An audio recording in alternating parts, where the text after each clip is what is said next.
नमस्कार, welcome to the success point. आज class 10th की इतिहास वाली जो किताब है उसके संपूर्ण पाठों का वन लाइनर अतिलघुरात्मक मानिए आप वस्तुनिष्ठ मानिए वो क्वेश्चन हम देखेंगे। नेपोलियाई युद्धों की शुरुआत कब हुई? यूरोप में राष्ट्रवाद उदय वाले पार्ट में से है। ये 1797 में हुई इटली पर हमले से। सबसे पहले इटली पर हमला हुआ था, उसके बाद नेपोलियन युद्ध की शुरुआत हुई। नेपोलियन का पतन कब हुआ? 1814-15 में, और वियना की शांति संधि से नेपोलियन का पतन हुआ। यूनानी स्वतंत्रता संघर्ष का प्रारंभ कब हुआ? 1821 में। फ्रांस में क्रांति कब हुई? 1848 में। इटली का एकीकरण कब हुआ? 1859 से 70 के बीच में इटली का एकीकरण हुआ।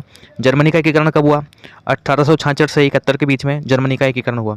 यंग इटली व यंग यूरोप किसके द्वारा स्थापित क्रांतिकारी संगठन थे? तो जूसेफ मेज़्ज़िनी जो है वो क्रांतिकारी था इटली का, इनने स्थापित किया था। किस संधि ने यूनान को एक स्वतंत्र राष्ट्र की मान्यता दी थी? तो कुस्तुनतुनिया नामक संधि थी जो कि 1832 में हुई थी। इसने यूनान को एक स्वतंत्र राष्ट्र की मान्यता दी। अगला पार्ट है भारत में राष्ट्रवाद। तो गांधी जी द्वारा खेड़ा में किसानों के लिए सत्याग्रह चला गया। यह स्थान कहाँ पर है? तो खेड़ा पड़ता है गुजरात में। रोलेट एक्ट को भारत में किसने पारित किया था? तो इंपीरियल लेजिस्लेटिव काउंसिल, तो इसने रोलेट एक्ट को पारित किया था, और रोलेट एक्ट को काला कानून भी कहते हैं। किस कानून के उल्लंघन के कारण जनरल डायर ने जलियांवाला बाग में गोलियां चलवाई थी? तो वहाँ मार्शल लॉ लगा हुआ था। मार्शल लॉ का मतलब जैसे धारा 44 लगती है कि भाई कोई बाहर नहीं निकल सकता, इस प्रकार से मार्शल लॉ लगा हुआ था, उसका उल्लंघन हुआ था।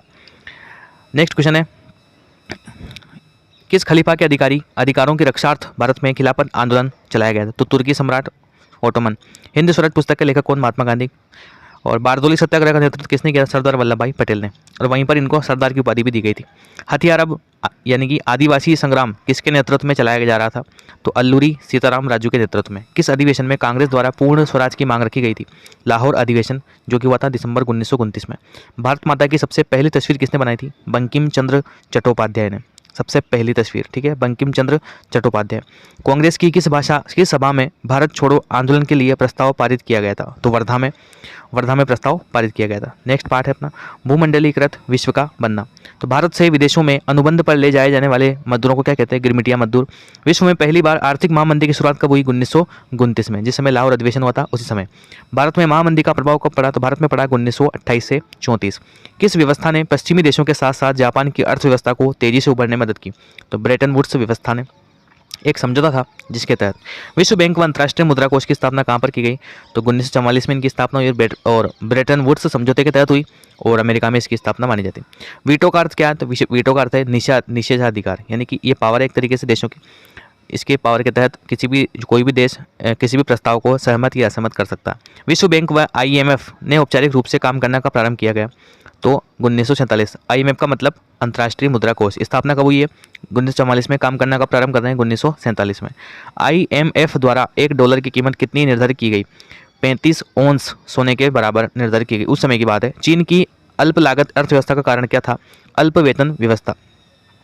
अगला, औद्योगिकरण का युग। प्राचीन काल में भूमध्य सागर के पूर्व में स्थित देश किस नाम से संबोधित किए जाते थे? तो प्राच्य देश इनको कहते थे। कपास या ऊन आदि रेशों को कटाई के लिए तैयार करने वाली प्रक्रिया के कहलाती थी? कार्डिंग। इंग्लैंड में सबसे पहले कारखाने कब खुले? 1730 के दशक में सबसे पहले कारखाने खुले। औद्योगिकरण के पहले चरण में सबसे बड़ा उद्योग कौन सा था? सूती वस्त्र उद्योग। सबसे पहले सूती वस्त्र के कारखाने लगे। भारत में पहली जूट मिल कब शुरू हुई? 1855 में। 1917 में कलकत्ता में देश की पहली जूट मिल किसने लगाई? मारवाड़ी सेठ हुकमचंद ने लगाई।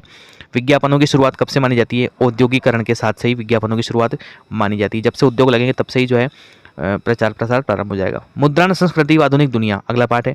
इसके क्वेश्चन आंसर। मुद्रण की सबसे पहली तकनीक कहाँ पर विकसित की गई? तो छपाई का सबसे पहले काम चीन, जापान व कोरिया में।